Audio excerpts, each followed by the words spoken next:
हाय friends, मी Aditi's book of रेसिपीजमध्ये पुन्हा एकदा तुमचं खूप खूप स्वागत करते। आज मी तुम्हाला एक ढोकळ्याची रेसिपी शेअर केलेली आहे। हा ढोकळा पटकन होतो आणि कधीही फसत नाही। प्रमाण मी योग्य सांगितलेलं आहे। जर सांगितलेल्या प्रमाणामध्ये केला तर अजिबात हा ढोकळा फसत नाही। मी बऱ्याच वेळा हा ढोकळा केलेला आहे। तर तुम्ही जर माझं चॅनल पहिल्यांदा बघत असाल तर नक्की सबस्क्राईब करा। या ढोकळ्यासोबत खाण्यासाठी लागणारी एक चटणी आहे, तर ती पण मी इथं शेअर केलेली आहे। खूप छान अशी चटणी या ढोकळ्यासोबत लागते।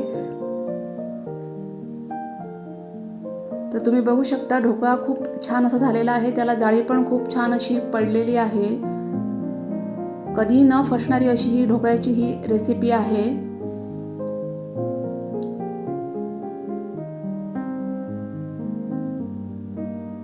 तुम्ही बघू शकता एकदम सुंदर असा हा ढोकळा तयार झालेला आहे। आणि ह्या चटणीसोबत तर हा ढोकळा इतका छान लागतो की काय सांगू। आम्ही लहानपणी ह्या चटणीसोबत हा ढोकळा बऱ्याच वेळा खाल्लेला आहे।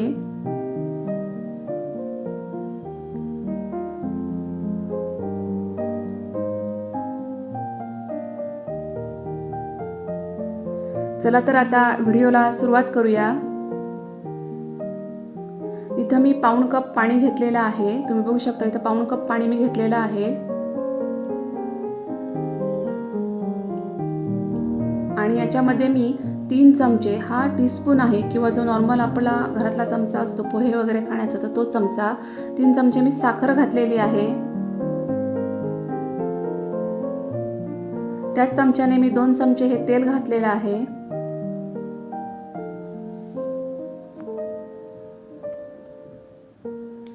1 चमचा मी इथं मीठ घातलेलं आहे।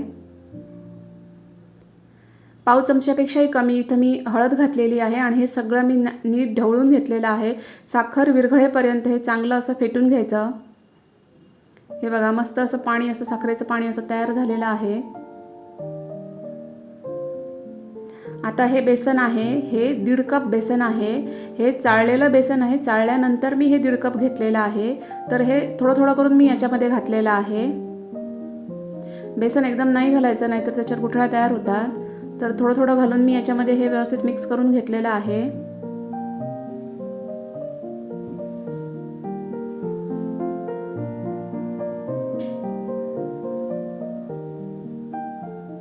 हे बघा थोडं थोडं बेसन घालून मी हे मिश्रण तयार करून घेतलेलं आहे।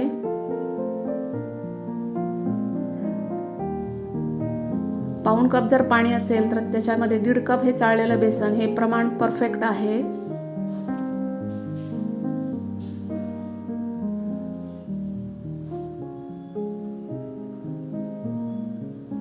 हे बघा सगळं बेसन मी आता याच्यामध्ये घालून घेतलेलं आहे आणि व्यवस्थित हे मिक्स करून घेतलेलं आहे।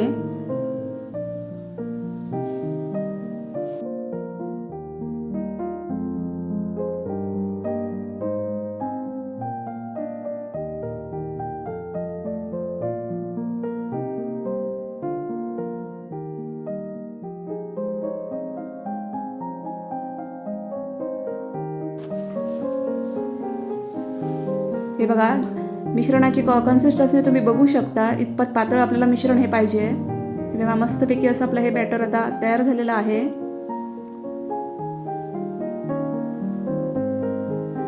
आता याच्यामध्ये मी हे इनोचं पॅकेट घालणार आहे। पूर्ण इनोचं 1 पॅकेट मी याच्यामध्ये घालणार आहे।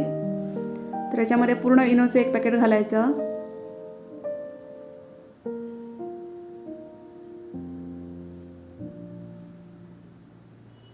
आणि इनो घातल्यानंतर मी हे बॅटर पुन्हा एकदा फेटून घेतलेलं आहे। इनो घातल्यानंतर तुम्ही बघू शकता बॅटर छान असं फुललेलं आहे।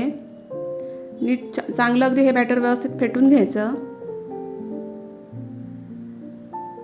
हे बघा छान असं मी असं हे बॅटर फेटून घेतलेलं आहे। इनो एकदम मस्तपैकी या बॅटरमध्ये मिक्स झालेला आहे आणि बॅटर छान असं फुललेलं आहे, तुम्ही बघू शकता।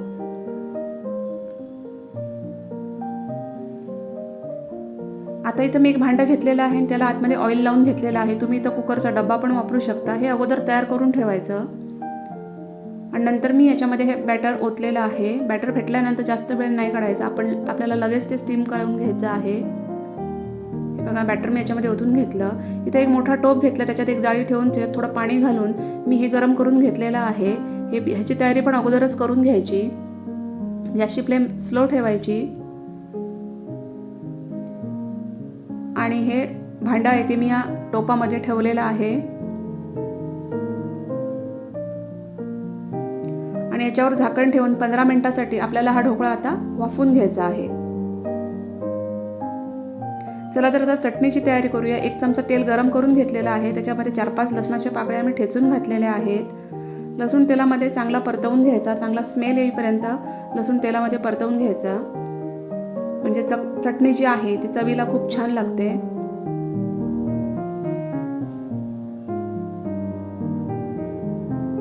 लसूण परतवून झाल्यानंतर मी याच्यामध्ये 1 चमचा ही बेडगी मिरची पावडर घातलेली आहे. त्याने चटणीचा कलर खूप छान येईल. आणि हे आहे चिंच गुळाचं पाणी. तर अर्धा कप गूळ किसून घेतला मी आणि त्याच्यामध्ये मी थोडा चिंच घातली आणि हे मी पाण्यामध्ये भिजत ठेवलं आणि नंतर मी हे व्यवस्थित हातानेच एकत्र करून घेतलं. फक्त चिंचेच्या ज्या साली आहेत किंवा जाडसर भाग आहे तो मी काढून टाकलेला आहे. तुम्ही हवं तर हे मिक्सरमध्ये पण करून घेऊ शकता आणि नंतर गाळून घेऊ शकता. याच्यामध्ये मी थोडंसं पाणी घातलं आणि हे मिक्स केलं.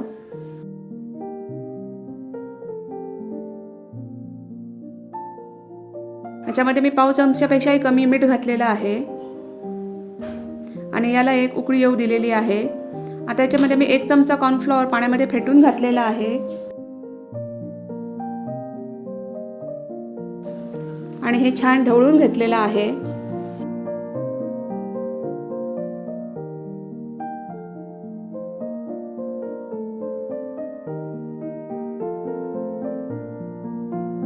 आणि याला एक उकळी येऊ दिलेली आहे. तुम्ही बघू शकता कॉर्नफ्लॉवरमुळे चटणी एकदम दाटसर अशी झालेली आहे. ढोकळ्यासोबत ही चटणी तुम्ही नक्की ट्राय करा. ढोकळा ह्या चटणीसोबत खूप छान लागतो. आता 15 मिनिटं झालेली आहेत. हे बघा छान असा ढोकळा हा वाफून आलेला आहे.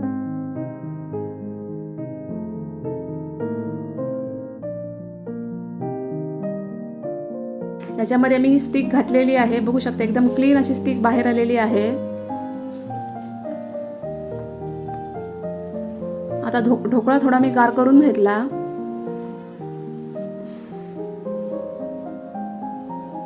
आणि एका प्लेटमध्ये मी हा काढून घेतला. हे बघा एकदम सहज असा हा ढोकळा निघालेला आहे.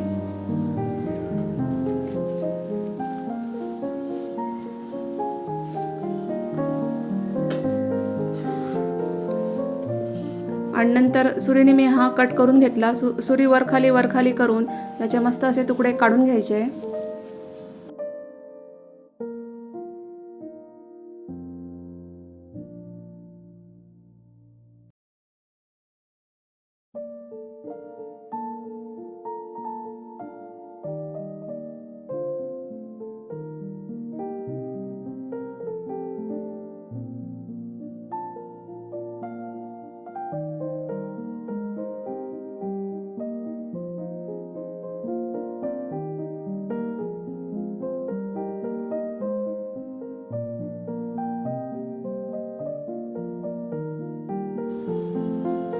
हे बघा छान असा ढोकळा मी कट करून घेतलेला आहे. आता याच्यावर आपण एक तडका देऊया. तडक्याचं एक पाणी तयार करावं लागेल. 1 चमचा तेल गरम केलं. त्याच्यामध्ये मी अर्धा चमचा मोहरी घातलेली आहे.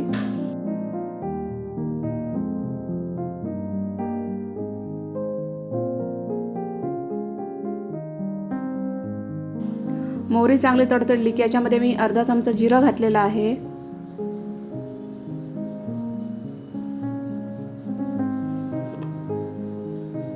जिरं चांगलं फुललं की याच्यामध्ये मी थोडी कढीपत्त्याची पानं घातलेली आहेत. कढीपत्ता चांगला भाजून घ्यायचा. त्याच्यासोबत मी एक हिरवी मिरची उभी कापून घातलेली आहे. त्या मिरचीचे मी 4 भाग केलेले आहेत. आता कढीपत्ता ह्या तेलामध्ये व्यवस्थित परतवून घ्यायचा.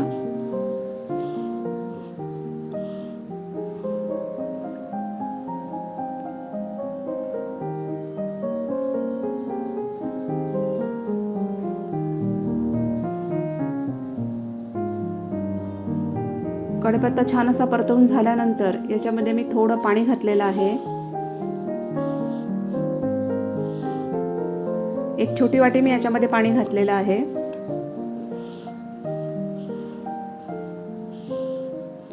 आणि याच्यामध्ये मी 1 चमचा साखर घातलेली आहे.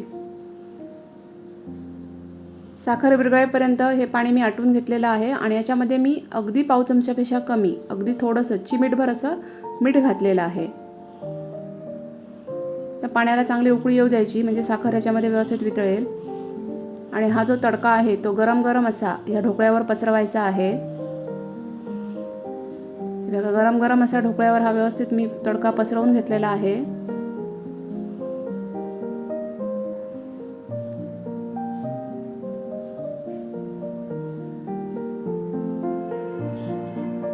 हे जे पाणी आहे ते ढोकळ्यामध्ये छान अगदी मुरलं पाहिजे.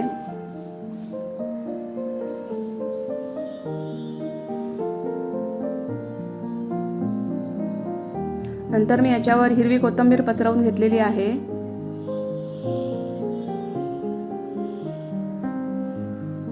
आणि थोडं ओलं खोबरं पण मी याच्यावर पसरवून घेतलेलं आहे.